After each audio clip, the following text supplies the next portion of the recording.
शेतकरी मित्रांनो नमस्कार. मी अनिकेत शेळके तुम्हा सर्वांचं आजच्या ह्या व्हिडिओमध्ये मनापासून स्वागत करतो. सर्व शेतकऱ्यांना माहित असेल की आपलं महाराष्ट्रातील खरीप हंगामातील एक मुख्य पीक म्हणजे की कापूस पीक आणि महाराष्ट्रामध्ये खूप मोठ्या क्षेत्रावरती कपाशीची लागवड त्यामध्ये सगळीकडे केली जाते. अनेक शेतकरी त्यामध्ये चांगल्या प्रकारचं व्यवस्थापन करून त्यामध्ये भरघोस उत्पन्न देखील त्यामध्ये मिळवत असतात. पण शेतकरी मित्रांनो आपण जर हल्ली अलीकडच्या काळामध्ये जर पाहिलं तर कापूस पिकावरती रस शोषणाऱ्या कीटकांचा जास्त प्रमाणावरती प्रादुर्भाव वाढलेला आपल्याला त्यामध्ये दिसत असतो. त्याच्यामुळे आपल्या कापूस पिकाचं जास्त नुकसान देखील होत असतं आणि झालेल्या नुकसानामुळे आपल्या कपाशीचं उत्पन्न देखील कमी येत असतं. तर ह्या रस शोषणाऱ्या कीटकांवरती जर नियंत्रण मिळवायचं म्हटलं तर अनेक शेतकरी खूप महागडे औषध आणतात, त्या औषधांची फवारणी देखील करतात, पण अनेक वेळेस त्या औषधांचा रिझल्ट सुद्धा आपल्याला येत नाही. तर कधी कधी असंही देखील होत असतं की आपण औषधांची पुढे फवारणी करतो, मागे पाऊस येतो, आलेल्या पावसामुळे जे काही असणारे औषधं वगैरे आहे ही औषधं त्यामध्ये वाहून जातात आणि केलेला खर्च हा त्यामध्ये बिनकामी त्यामध्ये ठरत असतो. पण शेतकरी मित्रांनो आता निश्चिंत राहा, यांसारखी समस्या आपल्याला त्यामध्ये बिलकुल येणार नाही. कारण खास करून आदामा इंडिया कंपनीने आपल्या कापूस उत्पादक शेतकऱ्यांसाठी एक नवीन आणि नाविन्यपूर्व कीटकनाशक त्यामध्ये जारी केलेलं आहे, ते म्हणजे की ट्रासिड.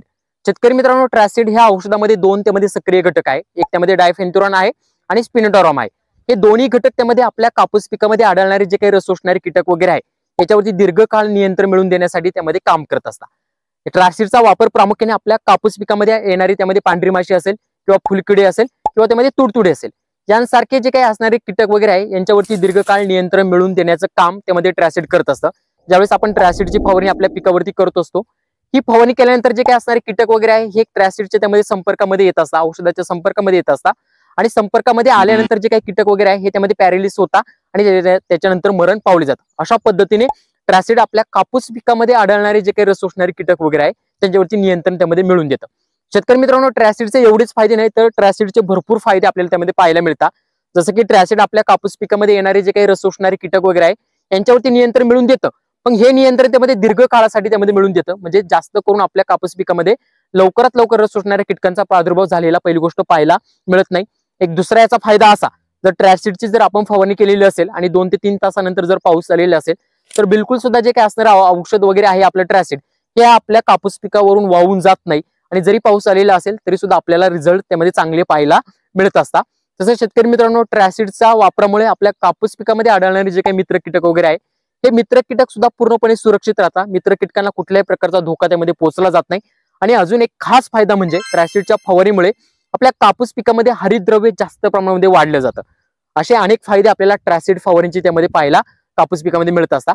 तर आता शेतकरी मित्रांनो ट्रासिडचा वापर नेमकी कसा करायचा आणि केव्हा करायचा? ट्रासिडची शिफारस प्रामुख्याने ज्यावेळेस आपलं कापूस पीक लागवडीपासून 60 दिवसांचं होईल त्यावेळेस वापरण्याची त्यामध्ये शिफारस करण्यात आलेली आहे. याचा वापर करत असताना 1 एकरसाठी 150 ते 200 लिटर आपल्याला स्वच्छ त्यामध्ये पाणी घ्यायचं आहे. त्याच्यामध्ये ट्रासिड आपल्याला 300 ml टाकायचं आहे, ते मिक्स करायचं आहे आणि संपूर्ण 1 एकर क्षेत्रावरती पूर्णपणे 10 फवारणी आपल्याला ट्रासिड या औषधाची त्यामध्ये करायची आहे.